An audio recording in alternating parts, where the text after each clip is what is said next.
Imagine the heartbreak of a family whose world was shattered on a seemingly ordinary day. It was just 2 days before little Jerry Martin's 4th birthday when tragedy struck. On that fateful day, July 9th, 1945, a mysterious woman approached Jerry and his older brother Tom, who was 6, and lured Jerry away. For years, the boy remained missing, leaving his family devastated and eventually accepting the worst. However, destiny had a different plan in store.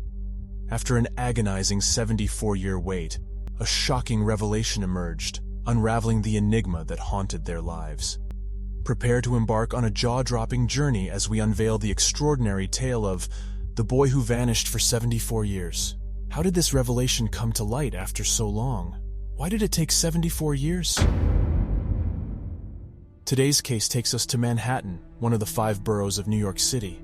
July 9th, 1945, was a warm summer day, and 2 young brothers, Tom and Jerry, were riding their bikes together near their home in Manhattan. As they were pedaling along, a mysterious woman approached them and offered them some candy. While Tom was hesitant and refused the offer, his younger brother Jerry couldn't resist the temptation and eagerly accepted the treat. The woman then took Jerry by the hand and promised Tom that they would return shortly. However, as the hours ticked by, there was no sign of the woman or Jerry. Tom freaked out and ran to inform his parents that his little brother had been kidnapped. Their parents became increasingly worried and contacted the authorities, launching a frantic search for their missing son. Despite extensive efforts, Jerry was never found, and his disappearance remained a mystery that haunted Tom and his family for the rest of their lives.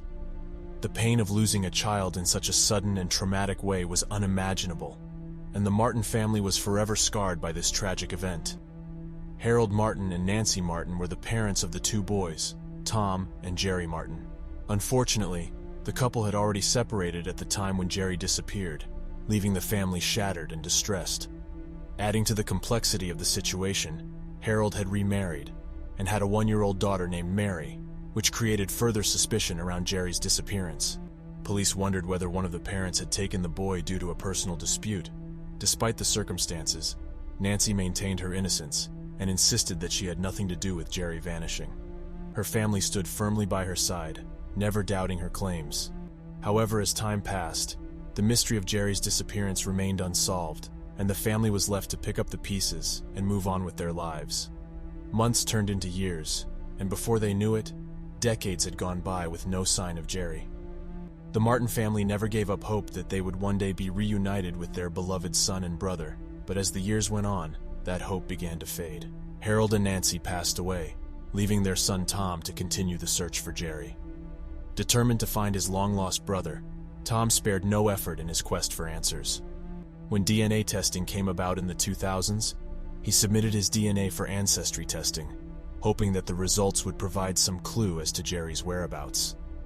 Tom remained optimistic, even though the search had been going on for so many years. He knew that if there was a chance that Jerry was out there, he had to keep looking. The Martin family's story is one of heartbreak and perseverance. The loss of a child is something that no parent should have to endure, and the fact that Jerry's disappearance remained unsolved after all these years was a tragedy. Nevertheless, Tom's unrelenting commitment to finding his brother served as a testament to the enduring love and resilience of the human spirit. In 2017, a breakthrough came when no one expected it. In order to determine which of her triplets were identical siblings and which was the fraternal sibling, Audrey Bell, a 51-year-old Long Island mother of triplets, bought a 23andMe testing kit online in 2017. Bell was surprised to discover through the 23andMe DNA test that she was not of Italian descent, as she had been led to believe by her parents all her life. Instead, the test revealed that her genetic makeup was of Irish, Scottish, and Spanish origin. Audrey was puzzled, especially as her father, Richard Palmadesso, had always proudly identified with his Italian heritage. Audrey asked her parents about the results, but they were also confused, and so she decided to move on with her life. Although Audrey had always been informed that her ancestors were from Southern Europe, the results stated nothing about Italy. Bell, whose maiden name was Palmadesso, was raised in a proud Italian-American family in New York. The thought of not being Italian had never even occurred to her. The Palmadessos did not inquire more with 23andMe or conduct any other research until 2 years later. In 2019, Audrey's twin sister, Cynthia McFadden, and their younger sister, Stephanie Palmadesso, took DNA ancestry tests of their own and were shocked to discover that they too lacked any Italian ancestry. Just to clarify the confusion of the sisters having different surnames, Cynthia and Audrey are twin sisters who go by their married last names. When her sister Cynthia chose to send in her own DNA sample to 23andMe in 2019, the story resurfaced. This time, she also received unexpected answers. The information revealed that Cynthia was also not Italian. The sisters struggled to explain what was happening because their father had been dead for 2 years by this point. So they went to the next person they felt could have some information: their cousin Richard Palmadesso, who also happened to have the same name as their father. The test's findings were essentially a surprise. Richard revealed to Cynthia and Audrey that while they were both linked to one another, the remainder of the Palmadesso family was not even remotely related to them. Cynthia, in contrast to Audrey, had made the choice to allow 23andMe to reveal any genetic relative relationships in their database, which essentially shows someone if there are any other DNA profiles in their database matching with the person's results. She was shocked when a man named Tom Martin appeared as a match for her, and it showed that the twins both shared 22% of their DNA with him, making Tom either their grandfather or uncle. Yet this was also puzzling given that none of the Palmadessos had even spoken to Tom Martin. He was 79 years old at the time, retired, and residing in Florida. He supposedly put in his own DNA to solve the kidnapping of his brother Jerry, and as luck would have it, it was the key. They later decided to personally reach out to Tom through 23andMe and speak with him. Tom informed Cynthia and Audrey that when he was 6 years old and his younger brother Jerry was only 2 days away from turning 4, Jerry was abducted on July 9th, 1945. Tom spent decades trying to locate his missing brother and eventually created a DNA profile. Cynthia and Audrey began to question whether their father, whom they had always known as Richard Palmadesso, could potentially be Jerry Martin. In the present day, it is uncommon for children to be abducted by strangers in the United States, as these cases made up just about 1% of the cases that the National Center for Missing and Exploited Children handled in 2019. However, it is challenging to determine the frequency and details of kidnappings that occurred before the 1980s.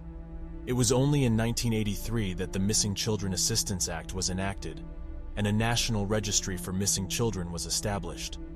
Cynthia, suspecting that Jerry Martin may have been Richard Palmadesso, asked her brother-in-law, who worked in law enforcement, to investigate the cold case. However, the family was informed that the file may have been destroyed in a precinct fire.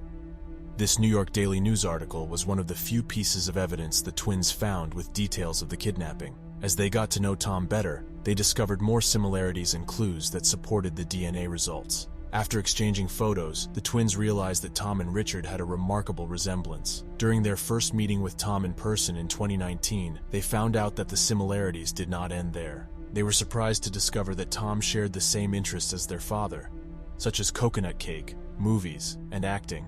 Moreover, Tom had some headshots from his younger years, indicating his interest in acting. Even though everything seemed to be in order, the question remained: if Richard was indeed Jerry, did the Palmadessos know he had been abducted? Who knew what, and how long had they known? Richard Palmadesso's birth certificate states that he was born on May 31, 1943 in Staten Island, to Isabel and Angelo Palmadesso. Prior to his birth, Isabel and Angelo had no children together. However, Isabel, who was in her 40s, had 2 daughters from a previous relationship who were already in their 20s. Despite having 2 grown children from a previous relationship, Isabel, who was in her 40s and had never given birth to a child with Angelo, was desperate to give him a child. Before Angelo's September return from the war, she allegedly grabbed Jerry and brought him to their house in June. Isabel informed Jerry that he was now Richard and that he was only 2 years old, not 4. She altered a birth certificate to have his date of birth set to 1943. Please keep in mind that this whole narrative has been theorized, and it is best to take it with a grain of salt. Although this was a startling revelation to the sisters during their meeting with Tom Martin, Richard Palmadesso, their father's cousin, thought it was nothing new. He asserted that Richard, their father, was the only member of the Palmadesso family who was uninformed that their father was not a blood connection. The rest of the family understood the truth, according to him. Richard's daughters had a theory that Isabel, Angelo's wife, may have become pregnant with a child just before Angelo left for World War II, and possibly had a miscarriage or lied to Angelo about being pregnant. With Angelo's return in sight after the Nazi surrender, they speculated whether Isabel felt the need to produce a 2-year-old son for him and whether she decided to kidnap Jerry for that purpose. It was suggested by the sisters that Isabel may have kidnapped a child to raise as her own, but they were unable to prove their theory. According to this theory, Isabel's actions were not typical of cases where women kidnap infants to make their husbands believe the child is theirs. What made the situation even more puzzling was how Jerry would have been explained, especially if he had been taken directly to the Palmadesos' home after the abduction. He would have been given a new name and parents, and told that he was now 2 years old instead of 4. Tom, his wife Mary, Audrey, and Cynthia communicate often on Facebook, text messages, and the phone today. The sisters share cherished memories of their father with Tom and Mary as they celebrate each other's big occasions, for the time being remotely. Mary gave Tom framed photos of the sisters' visit in Florida earlier this year. He never had any children of his own, so she gave them to him on Father's Day. Even so, Audrey and Cynthia are saddened to learn that their father was abducted because he lost out on having siblings with whom he may have formed a close relationship. Even though there are still a lot of unresolved concerns, the women now have a better understanding of their father thanks to learning about his kidnapping.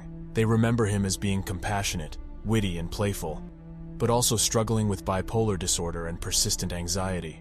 The twins were never able to understand the distance that existed between him and his family.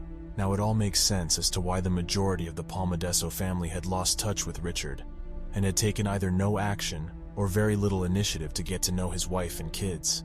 Audrey says that Tom appears to have gained some closure as well. She explains that he becomes upset about the fact that they couldn't find each other in time to meet again, but is pleased to know that her father had a family who loved and cared for him. She adds that Tom is convinced that her dad is now reunited with his biological parents. What were your thoughts on this unexpected discovery? Please leave your thoughts in the comments section below, and please don't forget to like, share, and subscribe. Till then, stay safe.